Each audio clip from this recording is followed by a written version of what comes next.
সুপ্রিয় শিক্ষার্থীবৃন্দ, হিসাব বিজ্ঞানের অনলাইন ক্লাসে তোমাদের স্বাগত জানাচ্ছি।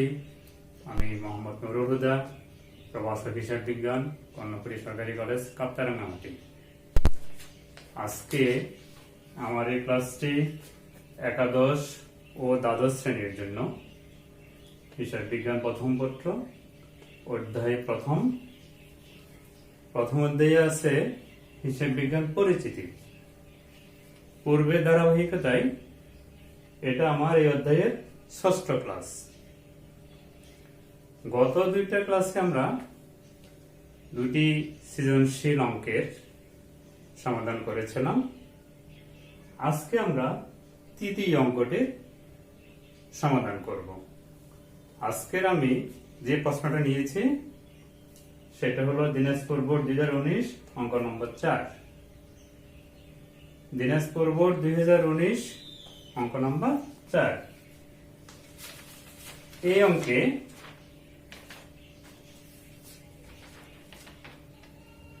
প্রারম্ভিক মূলধন বের করতে বলেছে, আধুনিক পদ্ধতিতে হিসাবের শ্রেণী বিভাগ নির্ণয় করতে বলেছে এবং টেবুলার ছকে হিসাব সমীকরণের প্রভাব দেখাতে বলেছে। আমার কয়ে মিস্টার আলতাফ মাহমুদের প্রারম্ভিক মূলধনের পরিমাণ নির্ণয় করতে বলেছে। মিস্টার আলতাফ মাহমুদ 2018 সালের 1 মে যন্ত্রপাতি 90,000 টাকা, আসবাবপত্র 80,000 টাকা এবং নগদ 70,000 টাকা, ব্যাংক ঋণ 35,000 টাকা নিয়ে ব্যবসা আরম্ভ করেন। আমরা জনাব আলতাফ মাহমুদের প্রারম্ভিক মূলধন নির্ণয় করব।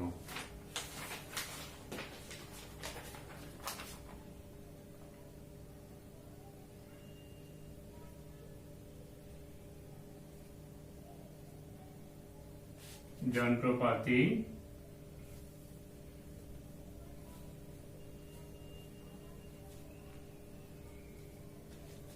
90,000 টাকা,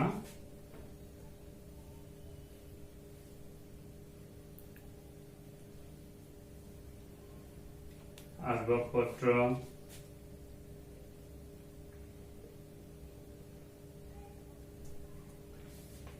80,000 টাকা,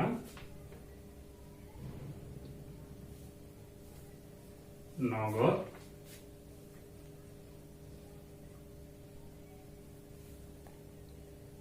70,000 টাকা।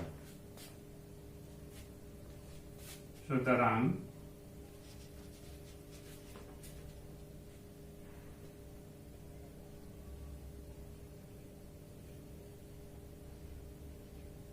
প্রারম্ভিক মূলধন সমান 2,40,000 টাকা। এটা হলো আমার কয়ের উত্তর। যন্ত্রপাতি 90,000 টাকা, আসবাবপত্র 80,000 টাকা, নগদ 70,000 টাকা, যোগ করলে হবে 2,40,000 টাকা। এটা হলো আমার প্রারম্ভিক মূলধন। এটা আমি অন্যভাবে বের করতে পারি। নগদের সাথে ব্যাংক ঋণ যোগ করে আবার ব্যাংক ঋণ বাদ দিয়ে বের করা যায়। উত্তরে কি হবে? 2,40,000 টাকাই হবে। সুপ্রিয় শিক্ষার্থীবৃন্দ, আমার প্রশ্নের ক্ষয়ে 2, 4, 20, 25 তারিখের লেনদেনগুলোর সাথে জড়িত হিসাব সমূহের আধুনিক পদ্ধতিতে শ্রেণী বিভাগ দেখাও। আমার 2 তারিখে আছে, মেয়ের 2 তারিখে মান ক্রয় নগদে 25,000 টাকা, বাকিতে 40,000 টাকা। অর্থাৎ মান ক্রয়ের সাথে যে হিসাবগুলি আছে সেই হিসাবগুলি আমি এখানে লিখবো। এগুলি হিসাবে কোন শ্রেণীতে পড়ে সেটা আমি দেখাবো। আমার 2 তারিখ মান ক্রয়,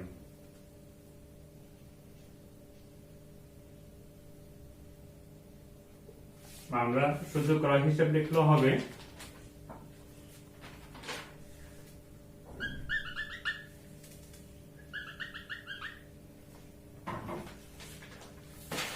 আমরা লিখি ক্রয় হিসাব, মান ক্রয় না লিখি ক্রয় হিসাব লিখে সুন্দর হবে।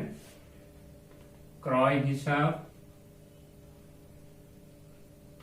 ডেবিট, নগদে মান ক্রয় নগদান ক্রেডিট,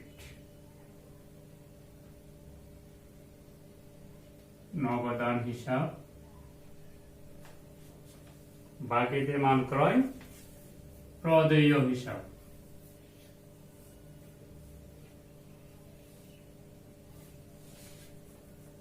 নতুন নাম প্রদেয় হিসাব, পুরানো নাম পাওনাদার হিসাব। আমার নগদ এবং বাকিতে মান ক্রয় তিনটে হিসাব খাত: ক্রয় হিসাব, নগদান হিসাব, প্রদেয় হিসাব বা পাওনাদার হিসাব। ক্রয়টা ব্যয়, ব্যয় হিসাব।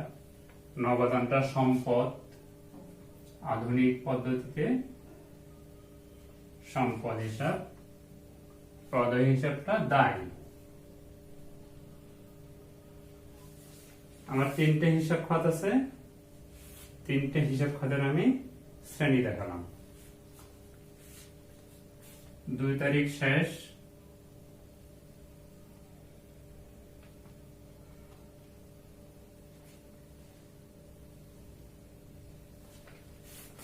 4 তারিখ। মাল বিক্রয় নগদে এবং বাকিতে। মাল বিক্রি করলে কি হয়? নগদ টাকা আসে,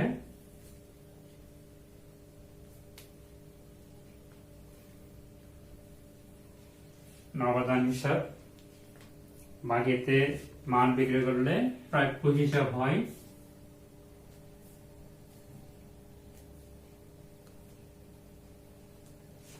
এটার নতুন নাম প্রাপ্য হিসাব, পুরানো নাম দেনাদার হিসাব। নগদান হিসাব ডেবিট, প্রাপ্য হিসাব ডেবিট, বিক্রয় হিসাব ক্রেডিট।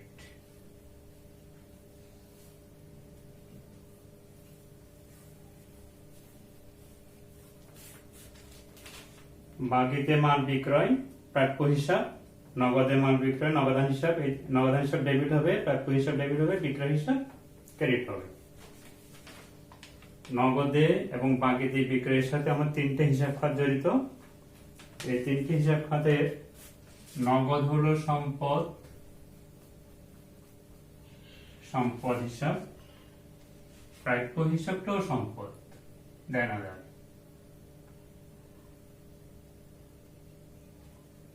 সম্পদ হিসাব। বিক্রয়টা আয় হিসাব।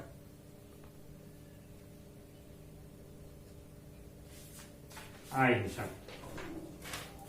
নগদান সম্পদ, প্রাপ্য হিসাব বা দেনাদার সম্পদ, বিক্রয় হিসাব আয়।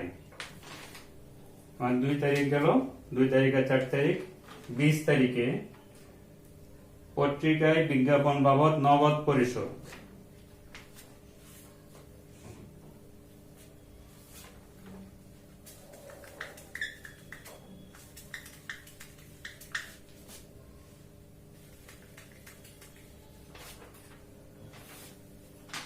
বিশ তারিখে দুইটি হিসাব খাত, একটা বিজ্ঞাপন, একটা নগদ। 20 তারিখ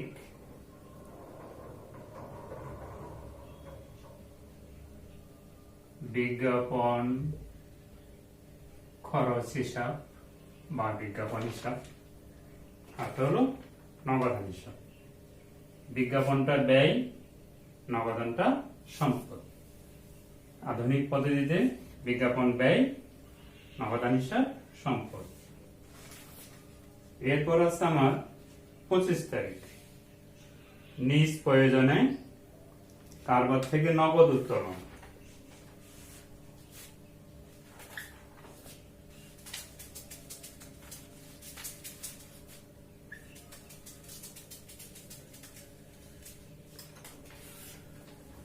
এগুলি নিজে নিতে হবে। মে 25 নগদ উত্তোলন নিজ প্রয়োজনে কারবার থেকে মালিকে উত্তোলন করে। একটা হিসাব খাত হবে উত্তোলন হিসাব,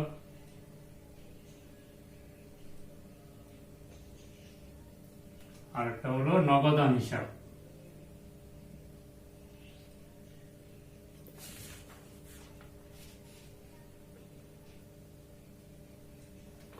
উত্তোলনটা মালিকানা শর্ত,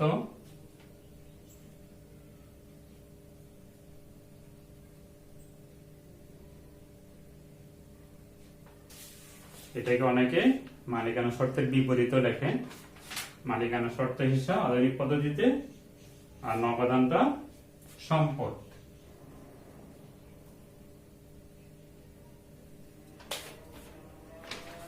আমার ক্ষয়ে আধুনিক পদ্ধতিতে 4টা তারিখের হিসাব খাত বের করতে বলেছে এবং হিসাবের শ্রেণী বিভাগ করতে বলেছে। আমরা এই 4টি লেনদেনেরই হিসাব খাত এবং শ্রেণী বিভাগ দেখালাম। সুপ্রিয় শিক্ষার্থীবৃন্দ, আমার প্রশ্নের গয়ে 1 তারিখ, 8 তারিখ, 12 তারিখ ও 31 তারিখ 4টি তারিখের লেনদেন টেবুলার ছকে অর্থাৎ বিবরণী ছকে বা টেবুলার ছকে হিসাব সমীকরণে লেনদেনের প্রভাব বিশ্লেষণ করো। হিসাব সমীকরণে আমরা লেনদেনের প্রভাবটা দেখাবো। হিসাব সমীকরণ কি? সম্পদ ইকুয়াল টু দায় যোগ মালিকানা শর্ত, অ্যাসেট লায়াবিলিটিস প্লাস ওনার সিকিউরিটি। সম্পদ সমান দায় যোগ মালিকানা শর্ত, এটা হলো আমার হিসাব সমীকরণ। এই হিসাব সমীকরণে আমি 4টা লেনদেনকে উপস্থাপন করব। প্রথম ঘরটা আমার কি? তারিখ, শেষের ঘরটা মন্তব্য।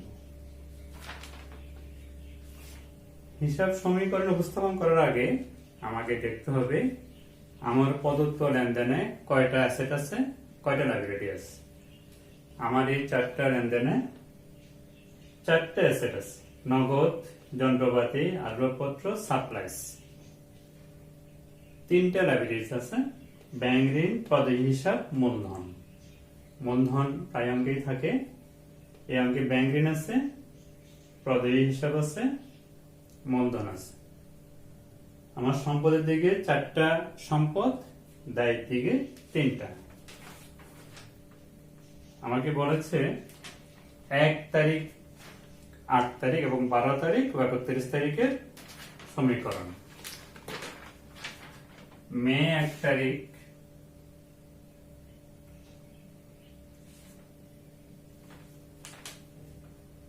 নগদে 70,000 টাকা, যন্ত্রপাতি 90,000 টাকা। আমরা এই যন্ত্রপাতিটা দেখি, যন্ত্রপাতি 90,000 টাকা, যন্ত্রপাতি হিসাব ডেবিট। আসবাবপত্র 80,000 টাকা, আসবাবপত্র হিসাব ডেবিট। নগদে 70,000 টাকা, ব্যাংক ঋণ 35,000 টাকা। ব্যাংক ঋণ আনলে যাওয়া হবে নগদান হিসাব ডেবিট, ব্যাংক ঋণ হিসাব ক্রেডিট। অর্থাৎ আমার এখানে যে লেনদেনের যে নগদ লেনদেন আছে 70,000, নগদ টাকা আছে 70,000 টাকা, এই টাকার সাথে আবার 35,000 টাকা যোগ হবে, হবে 1,05,000 টাকা।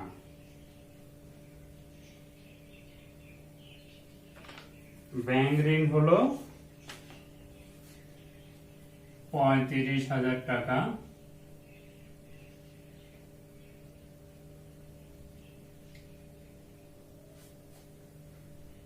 এই 3টার যোগফল থেকে এটা বিয়োগ করলে হবে 2,40,000 টাকা। যারা হলো নগদান হিসাব ডেবিট, যন্ত্রপাতি হিসাব ডেবিট, আসবাবপত্র হিসাব ডেবিট, ব্যাংক ঋণ হিসাব ক্রেডিট, মূলধন হিসাব ক্রেডিট। নগদের 70,000 টাকার সাথে এই ব্যাংক ঋণের টাকা যোগ হয়ে হলো 1,05,000 টাকা। এরপরে 8 তারিখ বাকিতে আসবাবপত্র ক্রয়। 8 তারিখ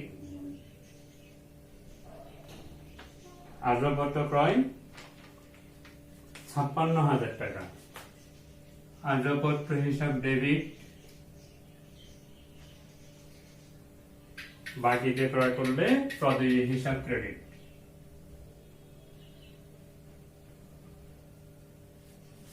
যার কথা হলো আসবাবপত্র হিসাব ডেবিট, প্রদেয় হিসাব ক্রেডিট।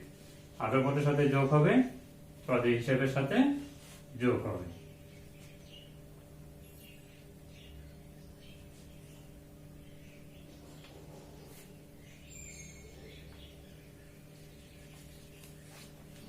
এখানে যে মূলধন আছে আমরা লিখতে পারি প্রাথমিক বিনিয়োগ।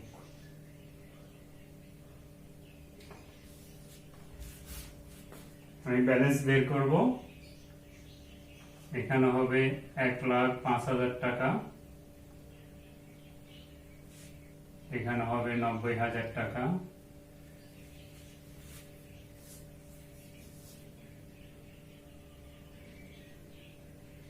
$1,36,000 টাকা। সাপ্লাইস নাই, ব্যাংক ঋণ 35,000 টাকা, প্রদেয় হিসাব 56,000 টাকা, মূলধন 2,40,000 টাকা। আমার 1 তারিখ গেল, 8 তারিখ গেল। এরপর আছে 12 তারিখ। সাপ্লাইস ক্রয় 7,000 টাকা।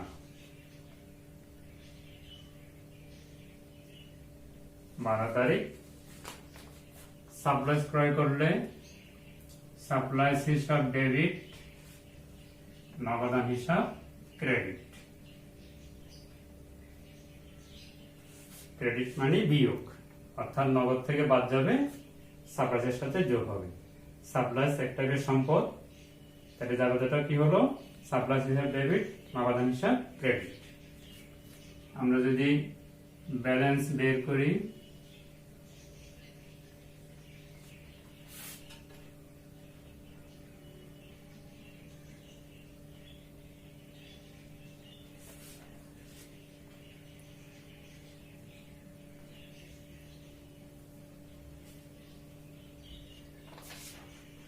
$98,000 টাকা, এখানে হলো 90,000 টাকা, এখানে হলো 36,000 টাকা, সাপ্লাইস হলো 7,000 টাকা। আমার ব্যাংক ঋণ 35,000 টাকা, প্রদেয় হিসাব 56,000 টাকা, মূলধন 2,40,000 টাকা। 12 তারিখের পর আছে 31 তারিখ। প্রদেয় হিসাবের অর্থ পরিশোধ 20,000 টাকা। দেওয়া হবে প্রদেয় হিসাব ডেবিট, নগদান হিসাব ক্রেডিট। 31 তারিখ 20,000 টাকা, প্রদেয় হিসাব ডেবিট, বিয়োগ যাবে, এটা ক্রেডিট আইটেম, এখন ডেবিট হলো বিয়োগ যাবে, প্রদেয় হিসাব ডেবিট, নগদান হিসাব ক্রেডিট। 20,000 টাকা, নগদানও বিয়োগ যাবে।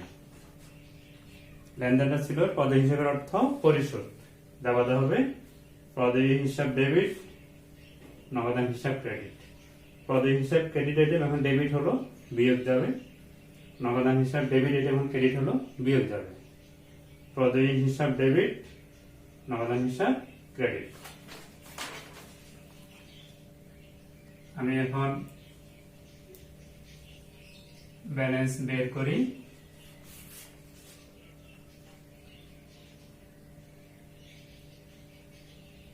$78,000 টাকা, 90,000 টাকা, আসবাবপত্র 1,36,000 টাকা, সাপ্লাইস 7,000 টাকা, ব্যাংক ঋণ 35,000 টাকা, প্রদেয় হিসাব ছিল 56,000, 20,000 বাদ যাবে, হবে 36,000 টাকা। মূলধন 2,40,000 টাকা। এটা আমি একটু দেখি, এটা হলো উদ্বৃত্ত।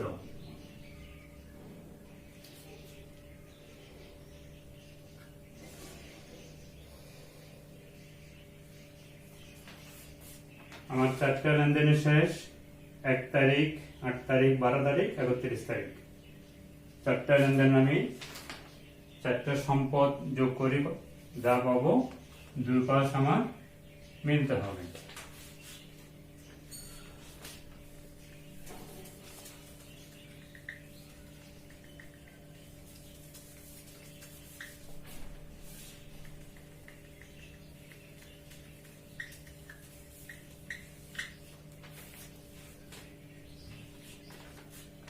এটা হলো আমার মোট যোগ করলে হবে আমার 78,000, 90,000, 1,36,000, 7,000 যোগ করলে হবে 3,11,000। সম্পদের পাশ যোগফল 3,11,000। 6,5,11, দায়ের পাশে যোগ হলো 3,11,000। আমার সম্পদ এবং দায় মিলে গেল।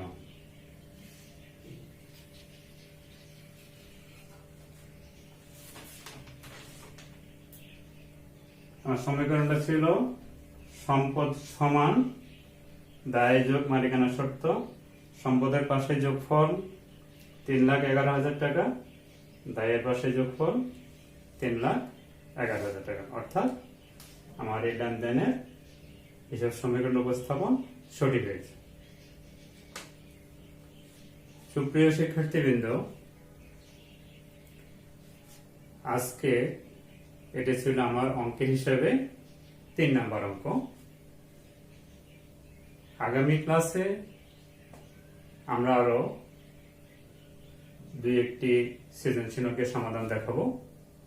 এই আশাবাদ ব্যক্ত করে তোমাদের সকলের সুস্বাস্থ্য দীর্ঘায়ু কামনা করে আজকের ক্লাস এখানে শেষ করছি। ধন্যবাদ সবাই।